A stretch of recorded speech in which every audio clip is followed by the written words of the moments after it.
Hello everyone, welcome back to the James A channel. Today is a very important milestone for Doctor Who fans. You see, it's 20 years since Doctor Who returned to screens in 2005, Series 1 with Christopher Eccleston, Billie Piper, 20 years ago.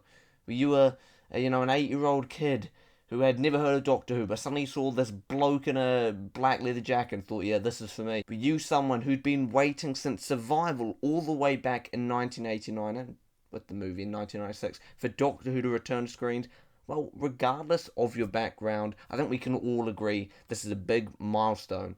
And so, I'm going to be covering Series 1. In fact, I'm going to be doing a comprehensive analysis.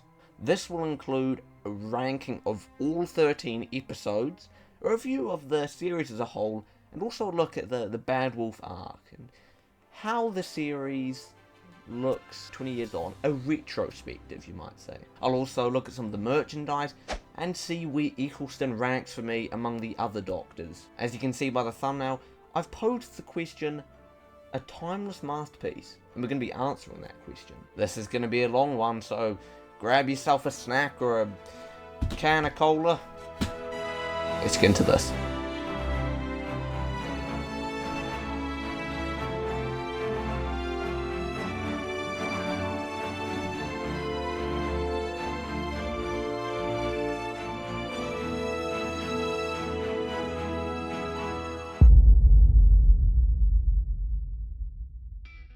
So starting off with my ranking of all 13 episodes. Now, I was tossing up between whether or not to count the two-parters as separate episodes for this ranking or just to group them, and I decided it would be easier to group them. For example, this means Aliens of London World War III will be judged as one story, but I will do an alternate ranking at the end where I show you how the list would change if I did each of the 13 episodes separately. Here's a list of episodes in case you've forgotten. Now, I also want to say, for the way that I rank these stories, I give the, out of 10 system, but it will either be a 0.0 or a 0.5 on the scale, so what I mean by that is, a story could either get a 7 or a 7.5, but it's not going to get a 7.2831 or a 4.89, I don't do all that crap. We're just doing it simple. Doing a 0.5 allows for me to kind of show minor differences between a story that might be a 5 or a 5.5 out of 10. You get the point. It's a lot of yap, so let's just get into this. Starting off at number 10, I've got Boomtown. Arriving in modern-day Cardiff, the Doctor discovers an old enemy, disguised as the Mayor. Alongside Jack and Rose, and later Mickey the Idiot, the Doctor is forced to stop a deadly scheme, one that could destroy the entire planet. Poor old Boomtown. Look, something had to get to the bottom of the list. I'm sorry, I am, guys. Look, I don't think it's bad, but for me, actually what I will say, a 5 out of 10, that's the hallmark of just a bang average story. And this is a 5.5 out of 10, so it just sneaks above that into the half-decent area. In other words, that is actually telling you that there's not a single story in this series that I dislike. It's pretty impressive for a 10-story season. Now, let's talk about the story itself. Now, there are some fun elements. For example, we get our first 4-man TARDIS team since Terminus back in, 1982. I mean, that is if you are not counting Chameleon, Tegan, and Turlo as a TARDIS team. Surely you're not, right? Anyway, it's a lot of fun.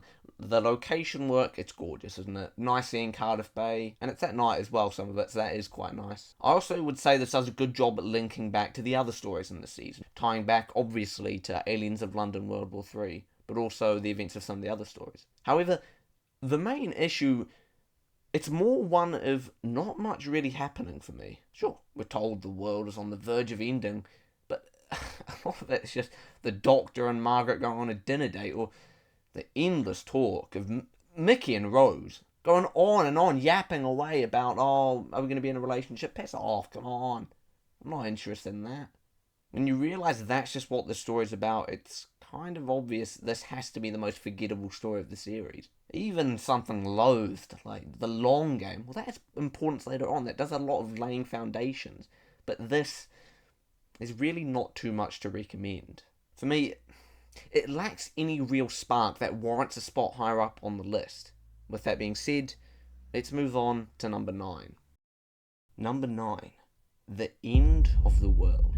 The Doctor takes Rose 5 billion years into the future to witness the destruction of Earth. When a mysterious saboteur threatens the lives of the guests aboard Platform 1, the Doctor must uncover the culprit before time runs out. I'll be honest, I've never been a massive fan of this episode. As the second story of the series, it did have the tough job of maintaining that momentum from Rose the previous week. I will say that it does achieve that, but I think 20 years on, I kind of look back at it and think it's a bit safe. You know, the writers, they're still setting things up for the series, character work, all of that. It seems like the writers are content with the bare minimum plot-wise.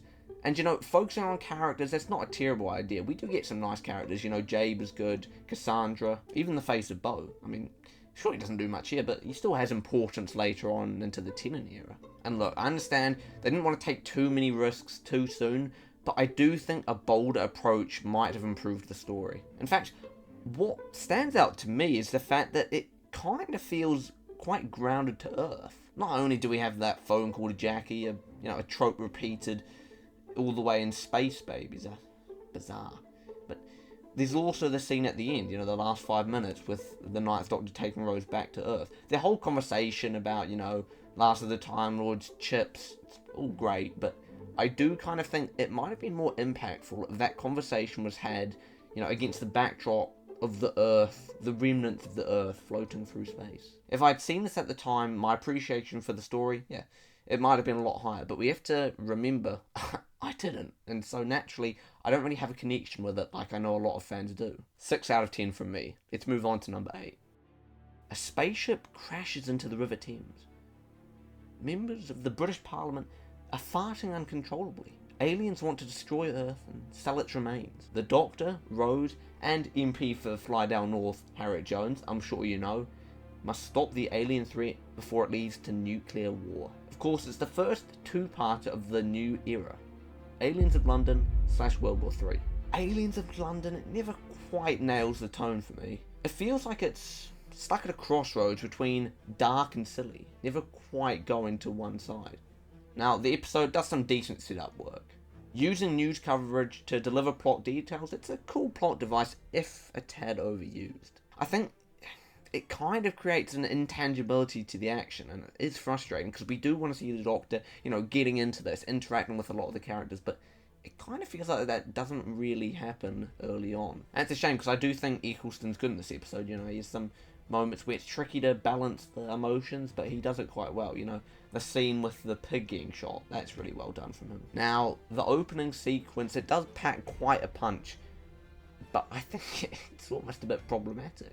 Just jumping an entire year ahead, it feels a bit out of the blue. And I think it does kind of complicate things later on, because you have to consider pretty much every story from there on in is a year ahead. I get that they want to show things have happened while the Doctor's gone, but I almost think it would be quite interesting if all of this infiltration of the British Parliament was going on at the same time as Rose, and it wouldn't be long after that the events of this story were taking place. Of course, this is also notable for the first modern cliffhanger, and it's not a great one, to be honest. I think the best Doctor Who cliffhangers are the ones where the story's actually changing in some way. Showing, you know, Jackie getting menaced by Celine, the Doctor being electrocuted. It's not for me. There was only 3 cliffhangers to do in Series 1, and this is probably the worst of the lot. Once we get into the second part, World War III, I kind of just find myself uninterested. That ridiculous chase with the Celine, Rose, 9, Harriet Jones, ugh. It's a shame, it just doesn't really work well for me. I think by the time we finally get up to them actually stopping World War III, those tense moments, I really just do not have much interest for the story, and it's a shame. Because again, some of the build-up work is not too bad. Anyway, they save the day, you know, Slovene get defeated. But yeah, Harriet Jones, you know, she's a nice character. Obviously, she, you know, comes back later down the line. And we get our first notable mention of Bad Wolf being spray painted on the TARDIS. You could be forgiven for not noticing it in the End of the World, and obviously it's not actually in Rose. The Unquiet Dead, it's kind of briefly mentioned with the Big Bad Wolf, but it's not really obvious enough that you'd think about it. The Slovene, they're decent villains.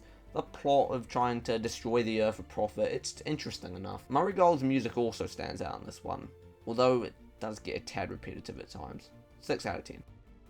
Coming in at 7th place, it's actually Rose. I know this might come as a surprise to a lot of you, but let's first cover the plot. Rose Tyler, a London shop assistant, encounters the mysterious Doctor when mannequins suddenly come to life and attack. As she learns about the Doctor and his TARDIS, they uncover a deadly plot at the hands of the Nestine consciousness. I almost feel kind of guilty for putting this one so low, especially because I had the weight of the world on its shoulders when it was broadcast. But honestly, it kind of has the same issue that The End of the World does. And that's the fact that the plot is kind of sidelined for the character work. You know, I didn't watch it 20 years ago, so I just don't have that deep emotional connection that I know a lot of you will. If we forget about the fact that it's the first of a new era and just watch Rose as a normal story, you kind of see that it's a bit safe. The focus on characters, yeah, it's great. You know, Eccleston, he immediately commands the screen. And you kind of think, yeah, I want to travel with this guy. It would be cool to go around the stars exploring, you know, killing aliens with them. But the Autons, I mean, they haven't appeared for 34 years up to this point, so you kind of expect a bit more from their return. Don't even get me started on that ridiculous Auton Mickey stuff with the pizza. Piss off, come on. It's crap. Although, actually, I will admit that Restaurant Chase kind of did scare me when I was a young kid. Of course, there's plenty of exciting and iconic moments. We're introduced to Jackie and Mickey. They're alright. I mean, with Jackie, her involvement does kind of give the show a sort of soapy feel, but it's not that bad. And you know, Mickey's cleanness to Rose, at least here, it could have been a one-off. It's worse later on in the series when you realise, no, he's just a wimp. But at least in the first story, you can forgive it, because you don't know that his character's never going to develop until, you know, halfway through series 2, really. As for Rose herself, the titular character, she's solid, you know. Has some good moments. You know, trying to find the Doctor and stuff with Clive, that's all pretty cool. Although the Photoshop work is not great with the Doctor in those various locations. Anyway, solid story, 7 out of 10 from me. And just sneaking past Rose into 6th place, I know a lot of you will be crying out for me to say it, saying, how's it got this far up the list? Yeah, well, it is underrated, but it's never going to get any further than I've got it now. It's The Long Game. The Doctor, Rose, and new companion Adam Mitchell arrive on Satellite 5, where news broadcasts are controlled by an unseen force.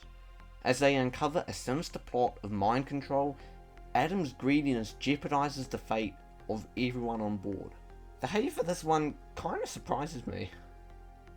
Maybe it's because of Adam or the occasionally dodgy CGI.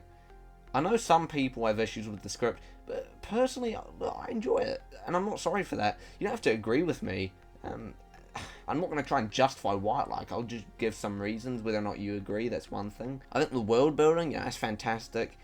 It reminds me of Rose in the sense that the main job is arguably just setting up ideas and storylines, locations, all that sort of stuff. And maybe that is at the cost of the story itself. Sure, script, it isn't perfect. But the performances from Simon Pegg, Anna Maxwell Martin, Tamsin Greig, they're all good fun. It has a dingy dystopia feel of a story you could almost imagine slotting alongside Paradise Towers in season 24.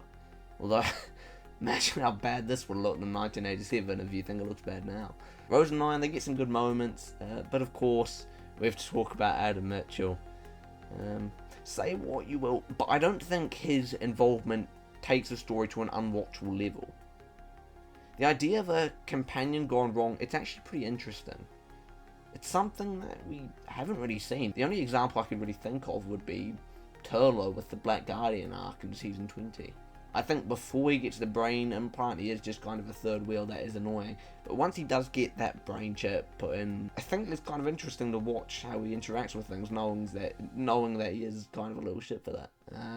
In terms of the Jagra Fest, yeah, that's not great. You kind of do just rely on Simon Pegg for this one. If he wasn't in this, then yeah, I do think the story would fall apart. So props to Simon Pegg. People may argue he phones in his performance, but he does enough that you're interested. Also with the Jagra Fest, I'd argue, is the nesting consciousness and Rose much better? Probably not. I will admit though, the pre-title sequence I really don't like. The whole, is he your boyfriend? Not anymore. Piss off, come on. Let's get into the story. We don't care about all this love interest with Rose stuff. Anyway, that's one aspect of this I don't like. Look, Long Game, it's a solid 7 out of 10. Some nice ideas, decent characters, crucial setup work for the finale as well. I'd say the reason this one's so unpopular is probably because it's the worst story to watch in isolation. If you could only watch it with none of the context around it, it's not great. But with that wider context of the entire series, it serves its purpose and it works quite well. Number 5. In Victorian Cardiff, corpses are coming to life as ghostly creatures called the Gelth attempt to cross into the world of living. The Doctor, Rose, and Charles Dickens must uncover the truth before it's too late. In a few ways, The Unquiet Dead almost feels kind of separate from the rest of the season. First, it's the only real historical. Some might argue Father's Day counts since it's set in 1987, but let's be honest, that's a bit of a stretch. And actually, you know what, there is the Empty Child two-parter that's set in World War II, but that's kind of a different type of historical. There's not really any historical characters, historical figures, that we're not meeting. So that is historical, just not in the same sense. It's also kind of a shame this is the closest the Ninth Doctor gets to a Christmas special. Imagine if it had been reshaped into a proper Christmas story. I think it could have worked even better. I will say the snow and the being set on Christmas Eve, it's enough evidence to consider it a Christmas special in your headcanon if you want. Seeing Eccleston encounter Charles Dickens, that's a real treat, seeing him with a proper historical figure. He's kind of like the Sixth Doctor in that you think he'd be an interesting Doctor to watch in the historical setting, but we just don't get much of that in his era. Charles Dickens, he's a lot of fun. It's a good performance from Simon Dallow, I believe he's playing him. I think often Russell T Davies, he goes for drama and thrills, but I think this sort of does that in a different way to the other stories in the series, which is kind of why it feels almost like an outlier to the others. Only sort of problem is that it kind of loses its way towards the end, gets a bit unengaging, but otherwise, no problems with it. It probably should be a 7.5 out of 10, but you know what? I'm feeling generous. I'm going to give it an 8 out of 10. Coming in at number 4, it's getting difficult because the rest of the story is all really good. But, it is actually time for what might be the biggest upset of all, because I know a lot of you would put it at number 1 on your list, no question, but for me it only places at number 4. And that's The Empty Child / The Doctor Dances. In the Blitz era London, the Doctor and Rose investigate.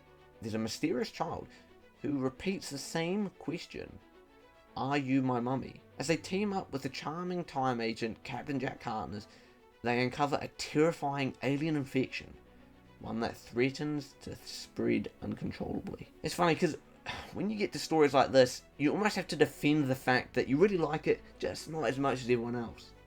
To say I've never been a fan of this is wrong, but to say I've never praised it as highly as everybody else is correct. Look, I think The Empty Child is brilliant. That's definitely an 8.5 out of 10 for me. But honestly, the Doctor Dances kind of undoes a lot of the good work done in that.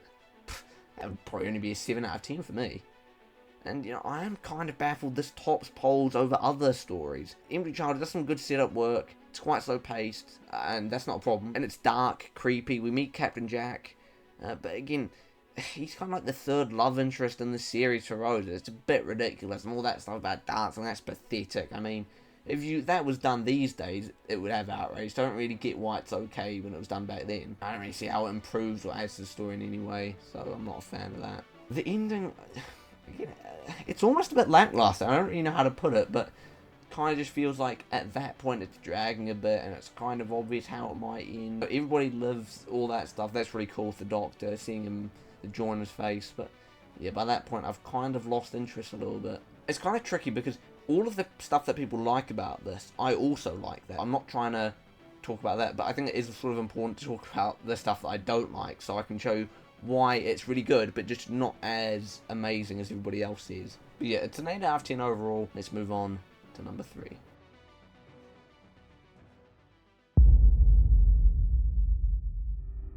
In an underground museum of alien artifacts, the Doctor and Rose encounter a lone, caged Dalek, the last of its kind.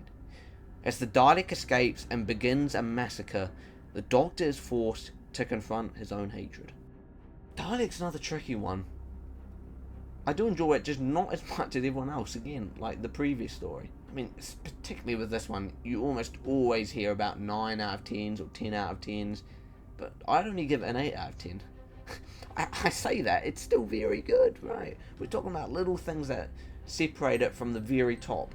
But I think before I say all my issues with it, I do want to say Eccleston, obviously superb.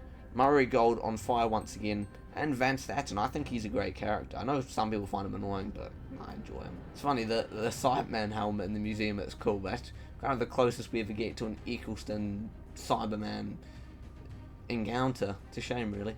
The underground base setting, it's cool, unique, and although we don't really get any proof, it is actually the first outing to America since the TV movie, so that's nice. And yeah, not to sound maniacal, but I mean, it is fantastic watching that Dalek kill everyone, isn't it? It's just, that's what they do. Finally watching them have a story where, yeah, they're just killing everyone, not being sidelined for Davros or any other plot elements, it does work really well. Although, I don't know why they're trying to make us sympathise with it. Between torture scenes and how it's longing for death, it feels slightly misguided within the context of the entire show.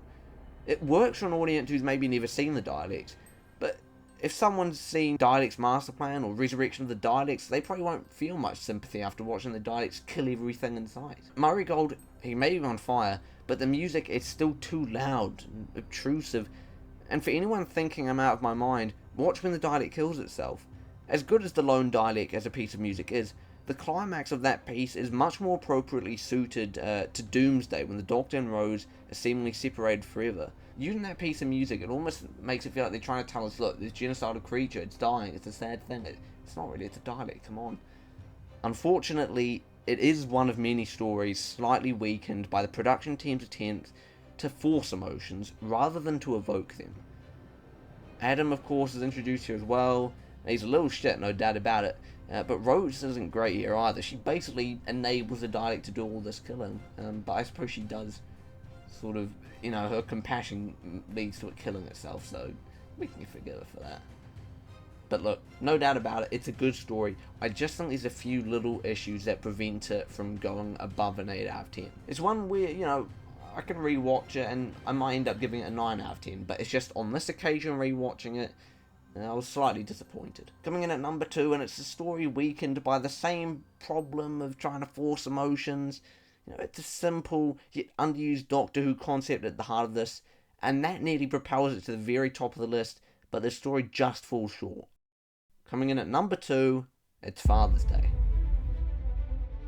Rose asks the Doctor to take her back to the day her father died, but when she saves his life, time itself starts to collapse. With monstrous Reapers attacking and no Doctor to save the day, the reunited Tylers are forced to make a heartbreaking decision. Well, look, it's an absolutely fantastic story. Really like this one, always have. As I said, it suffers much like Dalek in the sense that the music kind of forces sadness. As Pete said, I've had all these extra hours. No one else in the world's ever had that.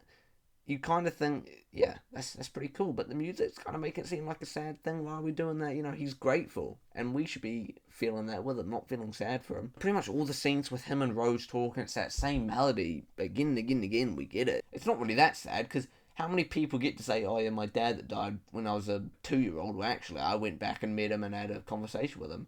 That's pretty lucky if you ask me, so it shouldn't be a sad thing. There should be more uplifting, perhaps slightly sad music, but I think maybe it's pushed a bit too far. Other than that, I'd say the story's pretty much flawless for me. I know people hate the idea of the Reapers, and they ask why they never show up in other stories, but I think it's pretty obvious why. The Doctor clearly says to Rose that 2 sets of them being at the Hidden Run made it a vulnerable point in time. It's not the idea of changing history necessarily that causes the Reapers to appear, but it's the fact that in doing so, Rose has created a paradox and erased the past versions of herself and the Doctor. Yeah, I don't have too much of a problem with that. People have some reason to prove me wrong in the comments, so I'll be waiting for it. Setting much of the story in a church, it's very effective, and to be honest, most of my favourite Doctor Who stories are the ones set in confined spaces. Take the Robots of Death or Horror of Fang Rock, for instance. Doing so allows you to focus on characters, and like I said, that's one of the strengths of the Russell T Davies era. He makes sure to develop the characters, and that's why this is a very important story for Rose, with Billie Piper putting a great, be it slightly too teary-eyed performance. Pete Tyler, he's a great character. His sacrifice, it's a really good ending to the story. And as much as I like Sean Dingwall, I do think bringing the character back in Series 2 does come at a detriment to the performance here. Mainly because Here he feels like a great character, but he kind of feels like a bit of an asshole later on. Rose, maybe she's a bit too emotional, but for probably the first time in the show's history, we have a companion doing what 99% of us would go back and do with a time machine. She goes back to see a family member before they died. And the fact that Paul Cornell is able to take this idea and build a story around it, well, that's a testament to how strong a writer he is. Man, why don't they bring him back? He was a good writer, Paul Cornell. We need more Paul Cornell. Come on, bring him back. Anyway, I love the Ninth Doctor here. It's another really good performance from Chris Eccleston.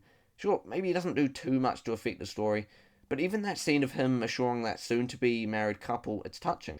The way he delivers, I've never had a life like that. It's not on a level where you want him to shut up like the 10th Doctor on multiple occasions. I'd say Eccleston, he was definitely one of the best actors to play the Doctor, in the sense that his hit rate on the delivery of lines and expressions, it was almost flawless for me. But more on that in the next story rating though. Before we move on from Father's Day, to show how good it is actually, I did show a non-Doctor Who fan a couple of years ago some 10th Doctor stories, and I thought, I'll show them Father's Day, it's quite a cool idea. But, they were so impressed by Eccleston in that story that they decided to give his whole series a go. And currently, I think they're halfway through Series 3 and really enjoying Doctor Who as a whole.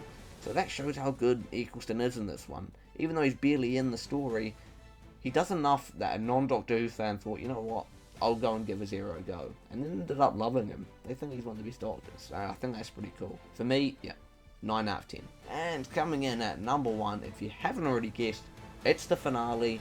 It's Bad Wolf and Parting of the Ways. The Doctor, Rose, and Captain Jack find themselves trapped in deadly game shows controlled by the mysterious Bad Wolf Corporation. When the true enemy is revealed to be an army of Daleks, the Doctor faces an impossible choice. One that could cost him his life. Wow. What an absolute gem of a story. Guys, I love this one. Look, I hate to be that guy, but maybe the Daleks are just the hallmark of a great Doctor Who story. Daleks Master Plan, Power of the Daleks, Evil of the Daleks, Genesis of the Daleks, and this. I would say it is probably, right there, would be my top 5 Dalek stories, to be honest. And what do they all have in common? No-nonsense Daleks, just doing the job, exterminating everything in sight. But before we get to the Daleks, their involvement here is meant to be a surprise, so let's cover Bad Wolf, where you don't realise at first who exactly is in charge of the games.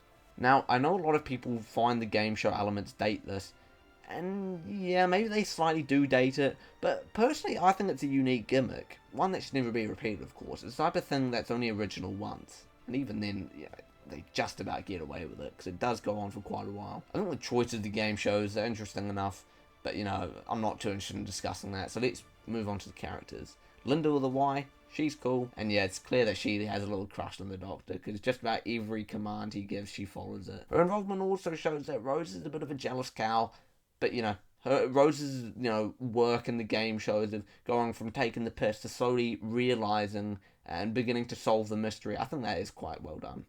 Without jumping too far, we also can't skip past those baffling interactions with Captain Jack and those droids.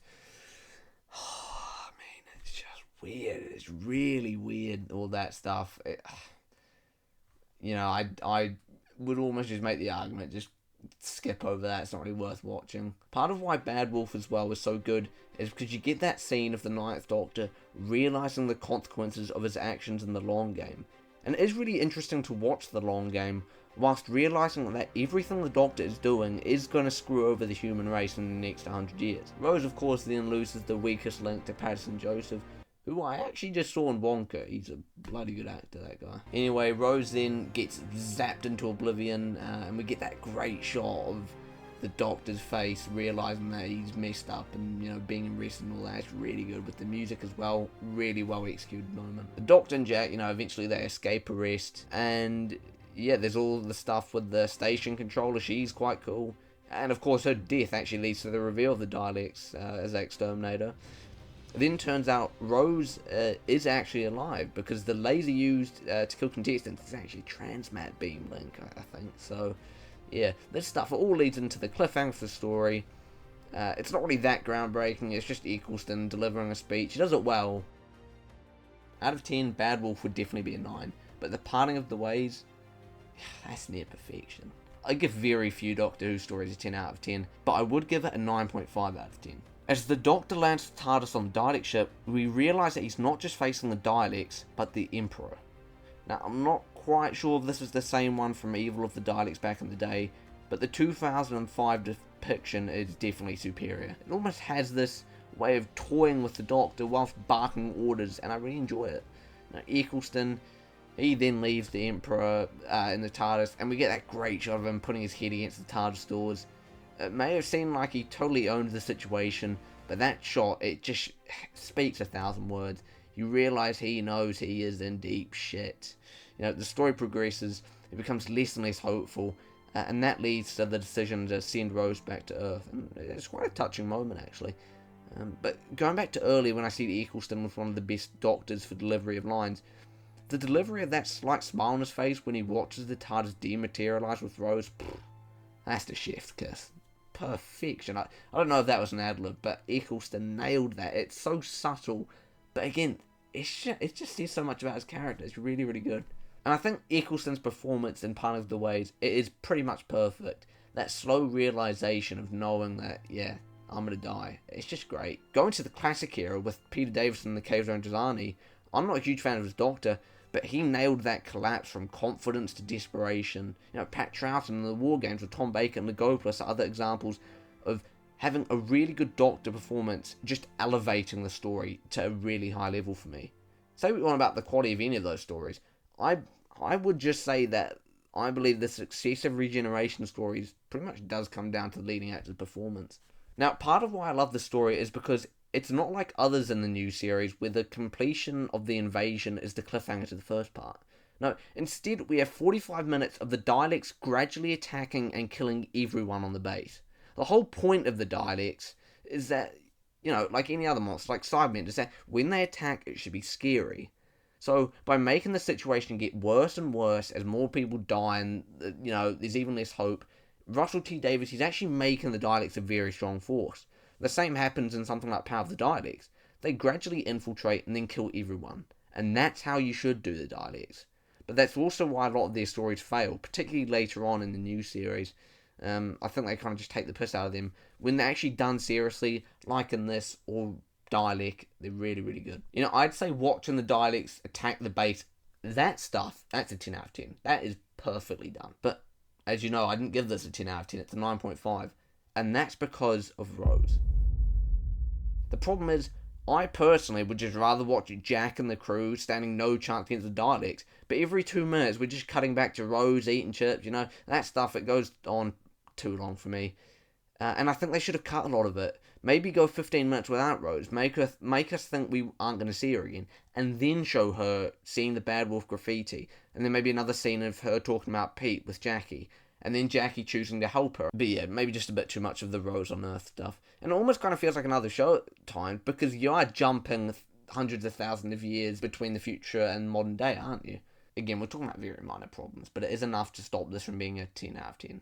Meanwhile, everyone's dying, you know, we get that tragic scene with Linda, and I love her, man.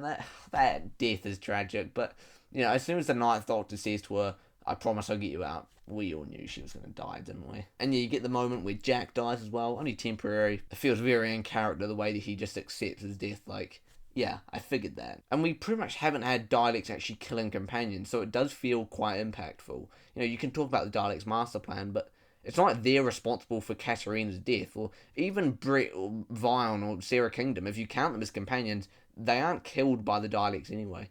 So yeah, Jack's death, it does work quite well. There's in the bit with the Doctor choosing to be a coward or a killer, and of course he chooses to be a coward, and it's more good stuff with the Dalek Emperor taking the piss out of him. But hold on, TARDIS rematerializes, and shit is about to go down. Now, the whole Bad Wolf arc with Rose absorbing the time vortex, yeah, it's decent. Maybe it's a little bit underwhelming, especially when the Dalek Emperor gets killed so easily. It's a bit of a Deus Ex Machina ending. Russell T Davies is a bit guilty of those from time to time.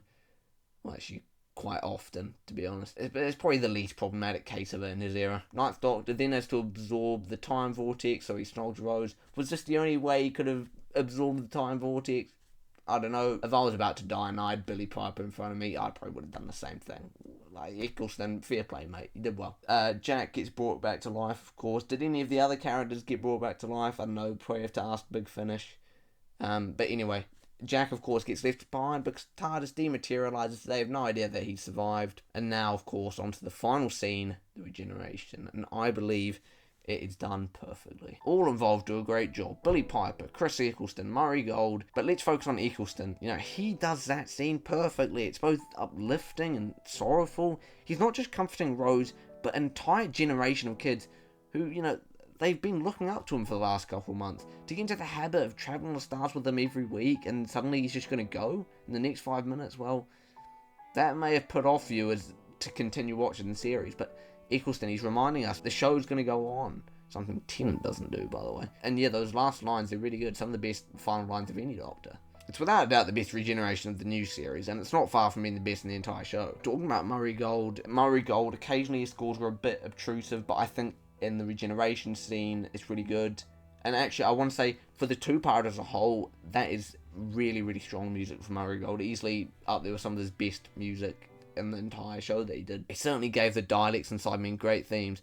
But let me know if you prefer his Dalek or Cyberman theme in the comments. It's at this point as well that I would also ask you to subscribe for more top Doctor Who content. Really would mean a lot to me, guys. Anyway, back to the finale. It is really, really good. It's a 9.5 out of 10 for me, and the standout of the series. Everything, you know, comes full circle here. And yes, Eccleston leaves early, but perhaps having so few stories makes his greatest moments shine even brighter. In terms of an alternate rating, with each of the 13 parts rated separately, you can see things change slightly. Boomtown remains bottom of the list at 13th place, End of the World is 12th still, 11th is World War III, which is slightly weaker than 10th spot, Aliens of London. 9th place is Rose, followed by The Long Game in 8th. It might surprise you that 7th place is The Doctor Dances, but yet just doesn't really deliver on the setup of The Empty Child. 6th is The Unquite Dead. I really like the gothic tone of that one. And into the top 5. I'm going to actually say Dalek falls below The Empty Child into 4th place. So that is one difference between the previous ranking. Into the top 3, it was tricky deciding, but I'm going to say, you know, there's not much between Bad Wolf and Father's Day, but I have put Father's Day above Bad Wolf, just because, you know, it's a complete story, and I think it's more rewatchable 20 years on. And of course, at number 1, the best 45 minutes of the Eccleston era are also the final 45. It's parting of the ways. Put your rankings in the comments and let's compare. Of course, these are just opinions. Don't take anything too seriously. It's all a bit of fun, of course.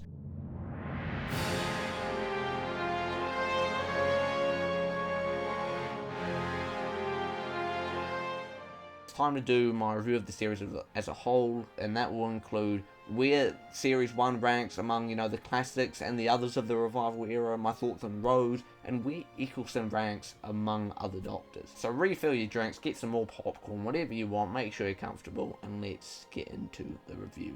So overall, yeah, I like the series as the ranking showed. I wouldn't say I dislike any of the stories. There's elements of those stories that I dislike, but yeah, overall it's a really good series. I think occasionally Eccleston is kind of sidelined to give us the, you know, all the stuff with the different love interests for Rose of that series, and it's a bit excessive. But I think Eccleston, he really does shine when he's given the chance. And maybe the first couple of episodes of the series feel safe, but I understand why. But it's just that 20 years on, you do have to highlight the fact that the plot may have been sacrificed ever so slightly for some of the character work in the early stages. But that does allow for plot to become the focal point later on. By taking each of the 13 ratings and giving the series an average, Series 1 it's about a 7.4 out of 10. To give you an idea, I gave Season 1 with Ncuti Gatwa about a 6.9 out of 10 on average. A 0.5 difference in rating, it's more than it sounds. It doesn't sound like much, but it is quite a big difference. That whole Ncuti Gatwa rating was done mathematically. If we actually look at satisfaction level at the end of the series, I definitely felt a lot better after watching Series 1 compared to Season 1. Season 1, you know, a decent series as a whole, just the first and last episode ruined it. Anyway, we're not talking about that, so let's get back on track. Series 1, it's definitely one of my favourites since the show returned. If we want to compare it to the classic series, I'd say my enjoyment of it, it's around the level of something like Season 6 or Season 12. You know, really good, but not at the very top. Like something like season 7 or season 13. Regardless of that mathematical 7.4 rating, I think my overall enjoyment of the series, I'd say, is about an 8 out of 10. Overall, I think Eccleston was a great Doctor. The only real weakness may have been the humour side of his portrayal occasionally. In a way, it almost felt kind of odd sometimes, but I do think the dark side of his Doctor, he really got that. The inevitable problem with comparing him with other Doctors is the fact that he only did one series. It's like comparing George Lazenby with the other Bonds. He barely did anything, so it is quite difficult to compare. But I am going to be doing that regardless. I would place Eccleston somewhere around 7th place on my list. Maybe 7th or 8th. I know it sounds really low down, but the problem is, the first 4 Doctors I really like. And I think actors like Colin Baker, David Tennant, Matt Smith, Peter Capaldi, they're all pretty good too. So yeah, as much as I like Eccleston, he does place around the midpoint of my Doctor ranking. I would say there is probably one thing that stops his Doctor from getting any higher on the list. And it is quite a small thing. I don't think many people would agree with me, but here it is. And it's actually a reason that I think warrants Colin Baker a spot near the top. I know people hate him, but Colin Baker, he was really good alongside the baddies. Occasionally he was clownish, but Colin Baker did a great job, especially with the technobabble. And even though Eccleston was perfect with the dialects, I don't really think his interactions with Slitheen or Gelth or Nestine, whoever, I just don't really think it stood out. Doctor Who, it's all about the monsters, and you look forward to the interactions between the Doctor and the monsters. But I don't think Eccleston's interactions with the bad guys were that memorable. And another thing, it's that the whole concept of Eccleston's character prevents him from having these really epic confrontations. And before I point out what that concept is, I want to shout out my fellow Kiwis over at andrewzani.com, because they were the first ones who I saw point this out. And what they were saying was that Eccleston, he's the type of Doctor where it's his influence rather than his actions that save the day. He doesn't go around like Tennant boasting about being the smartest man in the room. He just is. And that rubs off on the people around him. In each of the 10 stories, pretty much not once does he actually save the day. Let's just go through them to prove that point. In Rose, he's totally overpowered by the Autons. It's the titular character who swings across and knocks, that vial of anti-plastic into the nesting consciousness, and that, defeats the Autons. In the end of the world, Jabe sacrifices herself, and that's what enables the Doctor to save the day. So he kind of does do it there, but, without Jabe, wouldn't have been able to. In Unquiet Dead, Gwyneth makes a sacrifice by allowing the Gelf to possess her body, and then, she sends them back, closing the rift and all that. In Aliens of London / World War III, Eccleston does a bit more saving the day, but he kind of leaves the decision making to Rose, and Mickey is the one who actually does all that computer work with the missiles. In Dalek, Rose's compassion is what leads to the Dalek killing itself. In the long game, Kathika is the one who takes the risks, and she saves the base. In Father's Day, of course, the Doctor, he does sacrifice himself. It's not really his fault that he can't save the day. But Pete, of course, is the one who goes and gets hit by the car, resetting time and getting rid of the Reapers. And the Doctor dances. Nancy admits Jamie's her child, and again, that's because of Eccleston's influence, you have to say. And then in Boomtown, he doesn't really do anything. Again, that's a forgettable one, so you might well have saved the day in that one, I just can't remember. Finally, in Parting of the Ways, of course, it is Rose kills the Daleks and blah, blah, blah, blah, and, he does help her out, he takes all the vortex energy and dies, but he doesn't really save the day. He admits defeat, he says, I'll be a coward, and he lets the Daleks win. Only for a brief moment, but he does, you have to say. So yeah, pretty much every story ends with someone who has met the Doctor making the tough decisions.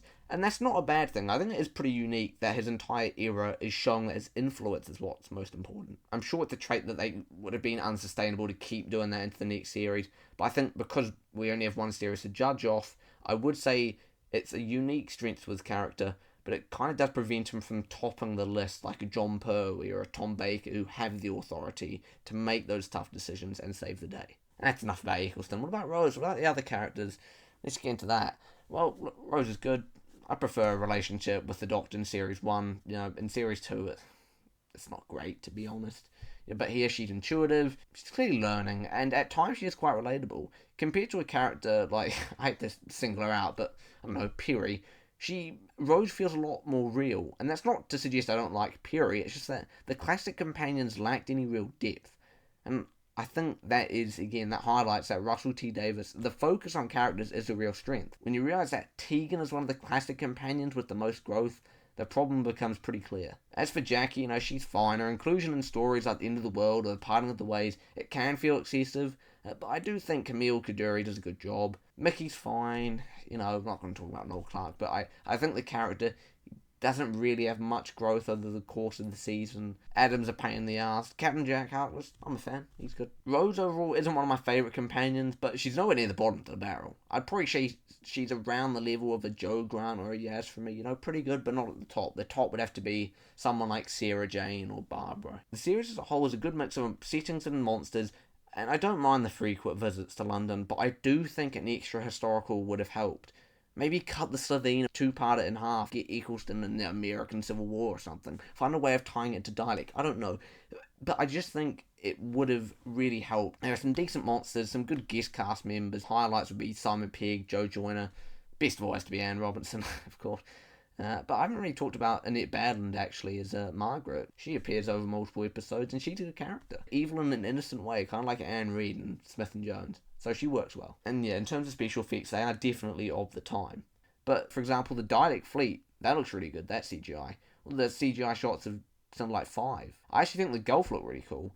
And yeah, overall, I'd say special effects, they hold up well enough that you can watch it, that you don't get distracted by them. Mind you, all that Orson Mickey stuff and getting his hand stuck in the bin, that's embarrassing. Oddly, I'd say the special effects probably get worse over the course of the next couple of RTD seasons. I feel like maybe as they tried to push the boat out, it meant that some stuff looked better, but some stuff did kind of look worse.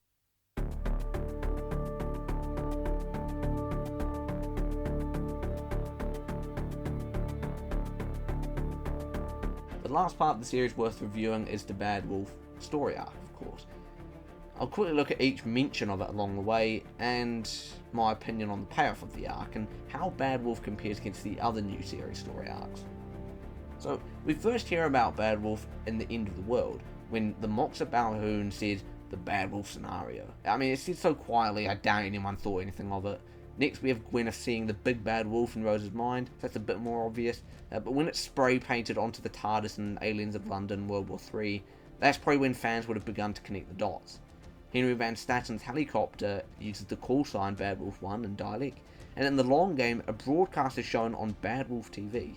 Of course, that story is also notable because it sets up the finale with Satellite 5, so that one does quite a lot of setup work. In Father's Day, I never noticed anything, but looking online, it turns out briefly shown again is some graffiti, and it's on like a wall that we pan past when it's showing Rose going back to save P. And the Doctor dances, the German equivalent, Schlechter Wolf, or however you say, that was on the side of a bomb. So again, a little thing. In Boomtown, we see the TARDIS team beginning to connect the dots for themselves, after realising that the power station being built from the Belch Blade Droog is actually a translation of Bad Wolf, right? And then, of course, the game station in the finale is run by the Bad Wolf Corporation. That's when the Nine and Rose are actually trying to do a bit more mystery solving. And yeah, so it's a very nicely done arc. Some of the inclusions of the words are a bit more obvious than others, but there's enough in there to get you hooked without revealing anything, really. I don't really know what it means to this day, but I guess it just, as they said, it serves as a link between Rose and the Doctor in modern London, and of course in the future in Satellite 5. But it isn't a story arc in the same way that Torchwood or The Crack in Time are. It's just words. It's not having any real tangible impacts on the actual universe. I'd say Russell T Davies, all of his arcs are pretty similar, just sort of words and phrases being repeated, and that's definitely effective, but it's not captivating in the same way that something like The Crack of Time is. Now, that's probably the best story arc, but mind you, that's not even RTD, so it's probably unfair to compare it. Oh, I feel like I've reviewed the hell out of this. It's a good series, not perfect, but enough to make it stand out as a gem of the revival era. I'd say it's probably in my top 3 or 4 series for sure. Eccleston and Billie Piper, they're very good. I wouldn't say that they're my top Doctor and companion pairing. Let me know your thoughts in the comments. And while you're doing that, you might as well subscribe. It's only one button for top content. You know what to do.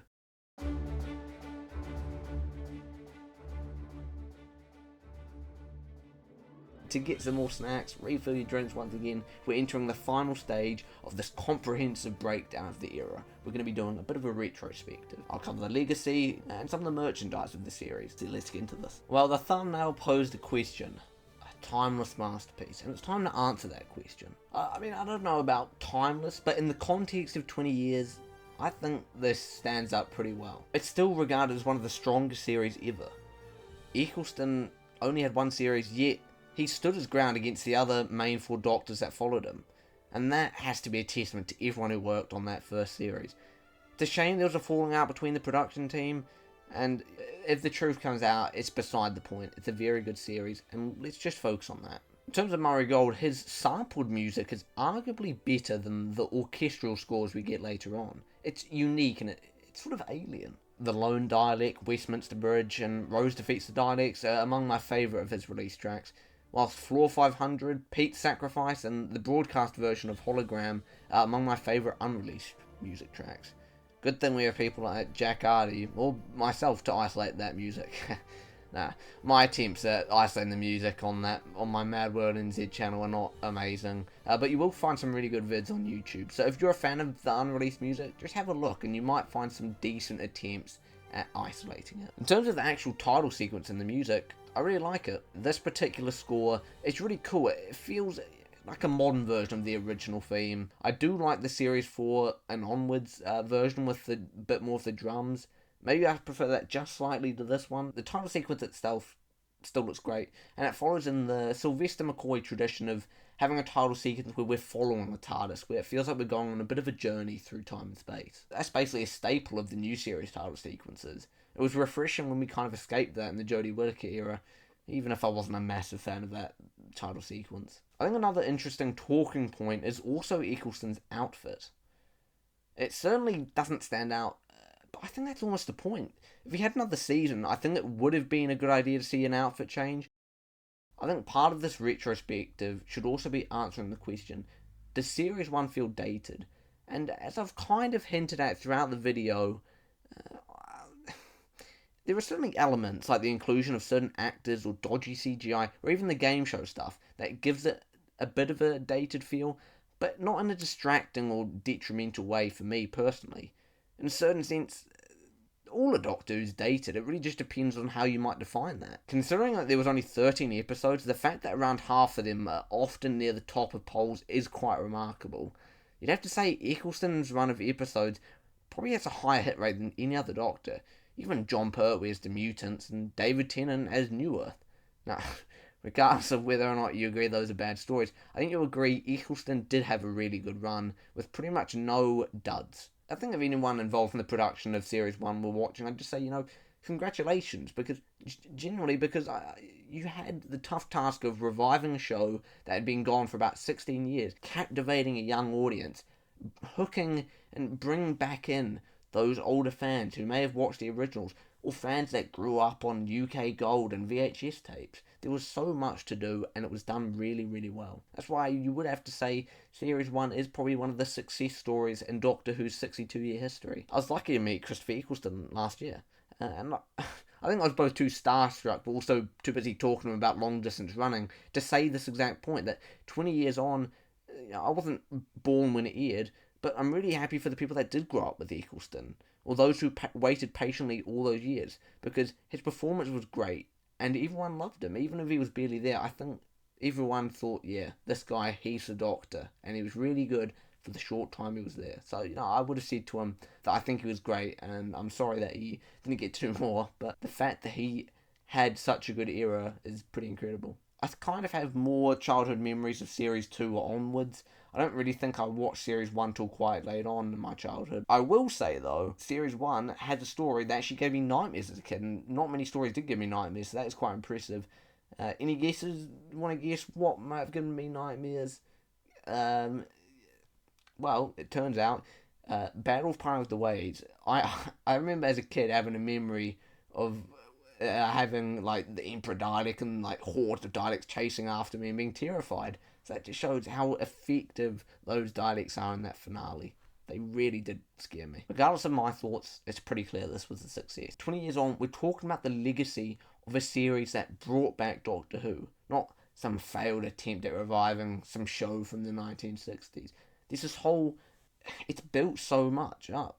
We managed to get a 50th anniversary because of it. We've had incredible actors like David Tennant, Matt Smith, I'll list them all, Peter Capaldi, Jodie Whittaker, Shooty Gant, were all getting the role. and that's because of Eccleston. He gave them their paychecks. They should be thanking him for that. In terms of success, the fact that a Christmas special and a second series had already been commissioned by the time of a week after the show coming back, that's really amazing. The public were loving it, and yeah, maybe online you see a few negative comments, but the general consensus was that Doctor Who was the success story of the 2000s. Even classic purists would probably agree. The show, it did have to change quite a bit. You couldn't go back to what the show was doing by 1989 with Survival. They had to modernise the show. And I think the 45-minute format does work really well. Maybe you don't really get the cliffhangers. You do get the pre-credit sequence. That is something, I suppose. Maybe Series 1 doesn't feel too linked to what came before, but that wasn't really the goal. And I know that people wanted McGann to return. I think that would have been really cool, but you just have to realise that going and trying to tie back with previous Doctors, it was a dangerous rabbit hole to go down, and I think Russell T Davies, he pitched this at an appropriate level. These days, if people ask you, where's the best place to start with Doctor Who, you kind of think, yeah, Rose, Eccleston, Series 1. I think that's pretty incredible. Even classic fans might not even say start with An Unearthly Child. They might say, yeah, go watch Eccleston, see if it's right for you, and then go back and watch some Hartnell or some Tom Baker. It's just that good, Series 1, that everyone agrees that's a good hopping on point. And I think that has to be why it's got such a strong legacy, really. In terms of merchandise, Eccleston, he got a decent number of novels. I own one or two, actually. I haven't actually read this one yet, but I really should. Been countless DVD and Blu-ray releases. If you have that steelbook, by the way, I'd sell that, because that sells for a lot of money, even though I don't really think there's too much of a difference between that and this old DVD case.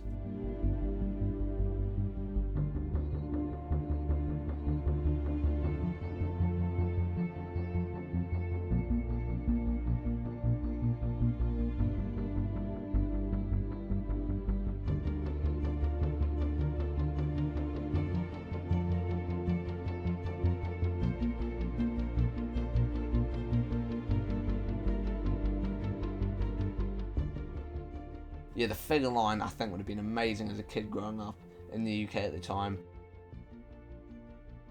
Some really cool figures, although that Rose Tyler one was a bit crap. But this Eccleston figure, that was really good. I think this was a later one, because the initial one, he was pretty much only stuck in this pose. Now you can move him however you want. But yeah, he's probably going to fall over now. But, yeah, there you go. No. Come on. No, it's just not happening, is it? There we go. And the strong screwdrivers, of course. Although this one is a bit rackety, isn't it? Well, well, well. It's been a journey. Trip of a lifetime, you might say. But we've come to the end of this video. I hope you've enjoyed my exploration of Series 1. Ranking, review, retrospective. Did my best to cover it. There's probably something I missed, so apologies for that. But yeah, regardless of how you got into Doctor Who, and whether or not Series 1 was your, first experience of it, or if you were a fan who'd been waiting since Survival to see the show, or if you're someone who, like me, who discovered it later down the line, let me know in the comments. You've been absolutely fantastic. And you know what? So was I.